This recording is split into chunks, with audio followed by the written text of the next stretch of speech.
16번 문제 풀이할게. 이 문제 같은 경우는 모의고사에 나왔던 4점짜리 문제, 어려운 문제 중에 하나였고 시간이 조금 걸리는 문제야. 하나씩 생각을 해보면 첫 번째 서로 다른 두 근을 줬다라는 거 알파 플러스 베타와 알파 베타, 즉 근각계수의 관계를 쓰는 거겠지. 근각계수의 관계 쓸 때 첫 번째 거 마이너스 A, 두 번째 거 B 이렇게 할 수 있을 거고, 두 번째 식에서 알 수 있는 건 알파랑 베타가 2씩 늘어났네. 알파 플러스 2니까 알파 플러스 베타 플러스 4, 얘가 두 근의 합이 될 거고, 둘이 곱하면 알파 플러스 베타가 두 개 있을 거고 뒤에 플러스 4가 붙겠네. 요 정도로 알 수 있어.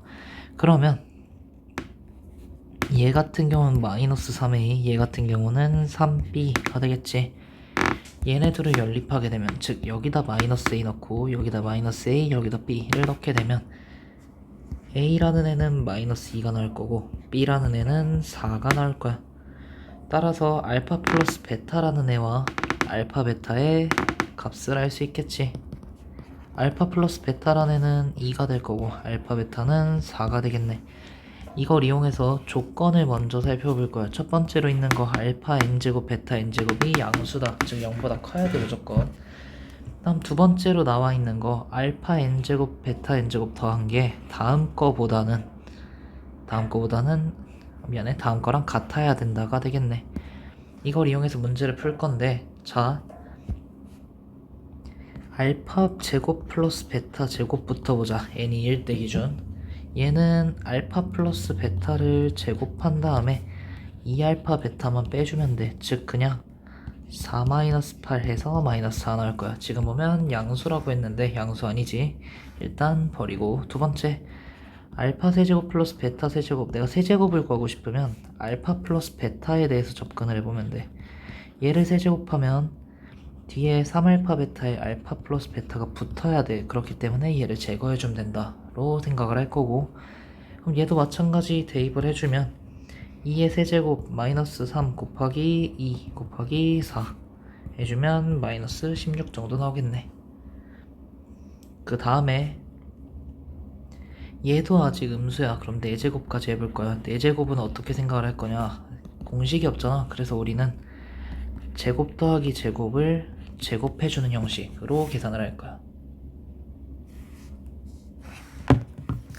얘를 전개하면 알파 4제곱 베타 4제곱이 나오는데 뒤에 이 알파 제곱 베타 제곱이 같이 나올 거야. 얘를 빼주면 알파 제곱 플러스 베타 제곱은 마이너스 4였으니까 마이너스 4 제곱에다가 빼기 8 해주면 되겠네. 미안해, 8이 아니라 32를 빼주면 되겠네. 그러면 마이너스 16이 될 거야. 그러면 아직도 마이너스네. 한 번 더해. 알파 5제곱 베타 5제곱 계산해주면 이번엔 제곱과 세제곱의 형태를 곱해서 만들 거야. 그러면 우리가 빼야 되는 건 요렇게 곱했을 때 기준 알파 세제곱 베타 제곱이 있을 거고, 요렇게 곱했을 때 알파 제곱 베타 세제곱이 있겠지.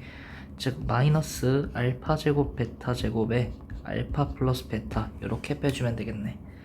그렇기 때문에 얘도 계산을 해주면, 자, 두 개 곱했을 때 64 나와. 64에다가 마이너스 16이 32 계산해주면 32. 드디어 양수가 됐지. 그럼 이제 나 조건 확인할 거야. 다음 거 알파 6제곱 플러스 베타 6제곱이랑 얘가 같은지만 확인해주면 돼. 얘도 마찬가지로 일단은 세제곱이 있으니까 얘를 제곱해서 만들 거고, 알파 세제곱 베타 세제곱 요렇게 계산이 되겠지. 그러면 알파 세제곱 베타 세제곱 제곱한다는 건 2의 8제곱으로 바뀌어 마이너스 2 곱하기 4의 세제곱이니까 2의 7제곱 정도 되겠네. 즉 256에 마이너스 128 될 거야. 당연히 계산해서 해도 돼. 그럼 128이 나왔어. 문제가 생겨. 뭐냐면 얘네 둘이 달라. 지금 32랑 128. 그럼 하나 더 해야 돼. 귀찮지만 마지막까지 해볼게. 7제곱이라는 게 있어. 알파 세제곱 플러스 베타 세제곱에다가 알파 4제곱 플러스 베타 4제곱을 곱할 거야. 그럼 뒷부분에 뭐가 생기냐면 여기서 했던 거랑 마찬가지인데 차수만 하나 늘었겠지. 알파 세제곱 베타 세제곱 알파 플러스 베타 이렇게 되겠네. 자, 그러면 똑같이 나올 거야. 얘네 둘 곱하면 2의 8제곱 앞에 거 튀어나올 거고 빼기 2의 7제곱이 되겠네. 즉 128이 나오겠지. 드디어 같아졌어. 따라서 우리가 알 수 있는 거 n이라는 애는 사실 7일 때 최소가 된다 라는 걸 알 수 있어.